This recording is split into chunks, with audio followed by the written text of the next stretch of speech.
वज़ीर दिफा ख्वाजा आसिफ ने खबर रसां एजेंसी से गुफ्तगू की तस्दीक की है। पाकिस्तान ने भारत के 5 जंगी जहाज मार गिराए हैं, जबकि पाकिस्तानी फजाइया के तमाम जहाज महफूज रहे हैं। और ख्वाजा आसिफ का ये कहना है कि पाकिस्तान ने भारतीय जारियत के जवाब में कार्रवाई में बढ़तरी हासिल कर ली है। पाक फौज ने जवाबी कार्रवाई में भारत का ब्रिगेड हेडक्वार्टर तबाह कर दिया है और दिफाई तौर पर पाकिस्तान को नुकसान पहुंचाया है। भारतीय जारियत पर आजाद कश्मीर के इलाके कोटली में शहरी खौफजदा नहीं बल्कि पुरजोश हैं और पाक फौज के साथ मिलकर भारत को शिकस्त देने का आज़म जाहिर कर रहे हैं।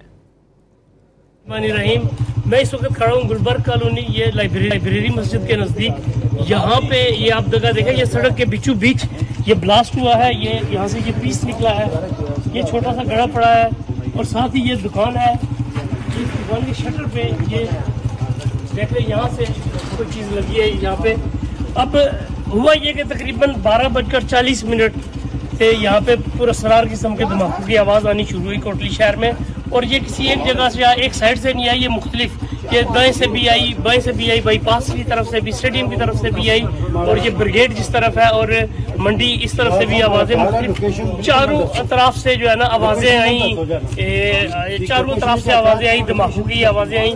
तो ये पता चला कि ये गुलबर्ग कॉलोनी में ये जो लाइब्रेरी मस्जिद के नज़दीक है, सड़क पे ये गड़ा पड़ा। इसी तरह कुछ चंद मकामात पर और भी इस तरह के गड़े पड़े और पता चला कि ये कोई की गई है, बमबारी की गई है, गोलाबारी की गई है, या हो सकता है कि तोप के साथ एक ने गोलाबारी की हो, या हो सकता है कि शेलिंग की गई हो। किसी न किसी अंदाज से ये जारियत हुई है कोटली के ऊपर, आज़ाद कश्मीर के ऊपर। और हमारी इतलात है कि ये सिर्फ कोटली में ही नहीं हुई बल्कि मुजफ्फराबाद में भी हुई, इसके अलावा भी इलाकों में हुई।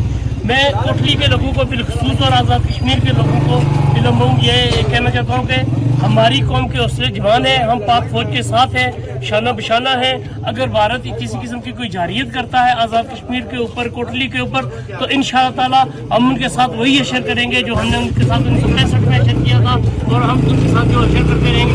अगर भारत या भारत की फौज या मोदी सरकार ये समझती है कि वो आज़ाद कश्मीर में आकर कब्जा करेगी और इसे मकबूजा कश्मीर बनाएगी, तो ये इंशाअल्लाह ताला उसका ख्वाब, ये उसका आखिरी ख्वाब साबित होगा और ये ख्वाब कश्मीरी कौम पाकिस्तान फौज के साथ मिलकर नेस्तनाबूद बना देगी।